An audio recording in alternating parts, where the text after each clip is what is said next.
Praise the Lord. Good morning అండి. అందరూ బాగున్నారా? ప్రతిదినము ఈ వాగ్దానం మీరు వినడం కాదు, మీ మరికే ఆశీర్వదించబడడం కాదు, ఇతరులకు సువార్త అందించబడాలి. ఈ దేవుని మాటలు ప్రతి ఒక్కరికి అందించబడాలి. కాబట్టి మీరు ఇతరులకి, మీ స్నేహితులు కూడా, బంధువులకి షేర్ చేయాల్సిందిగా మనం చేస్తున్నాం. రండి కలిసి దేవుని వాగ్దానం చూద్దాం. ఎఫెసీయులకు రాసిన పత్రిక 5వ అధ్యాయం 21వ వచనం.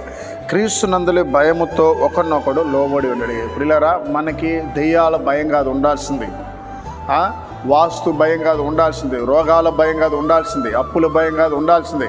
క్రీస్తు భయము, యేసయ్య భయము కలిగి ఒకరికొకరికి లోబడి ఉండాలి. నేటి దినాల్లో లోబడుట కరువు అయిపోయింది.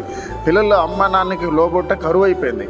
భార్య భర్తకు లోబడుట కరువు అయిపోయింది. భర్త భార్యని ప్రేమించడం కరువు అయిపోయింది. కాబట్టి ఆ సంఘములో ఆ విశ్వాసి ఒకరొకరు లోబడుట కరువు అయిపోయింది. ఎంతసేపు నేను, నా గొప్పతనము, నా వల్లనే, ఇట్లాగా ఉప్పొంగే మనసు ఎక్కువైపోయింది.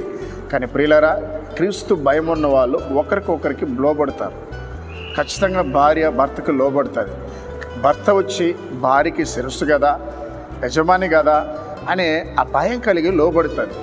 తప్పకుండా పిల్లలు తల్లిదండ్రులకి లోబడతారు. ఇదిగో నా తల్లిదండ్రులు నాకు దేవుడి తర్వాత అని లోబడతారు. విశ్వాసులు సేవకునికి, సంఘంలో ఉన్న దైవజనునికి లోబడతారు.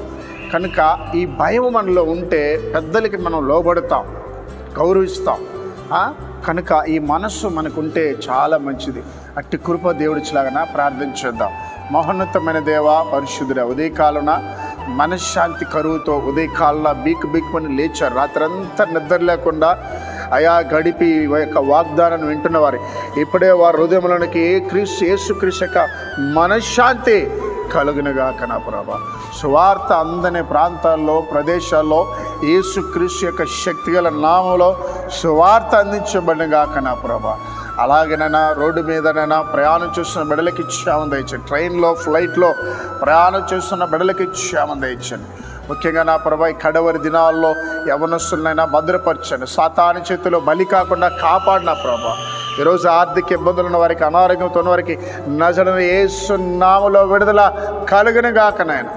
యేసుక్రీస్తు నామములో ప్రార్థిస్తున్నాం తండ్రి, ఆమేన్.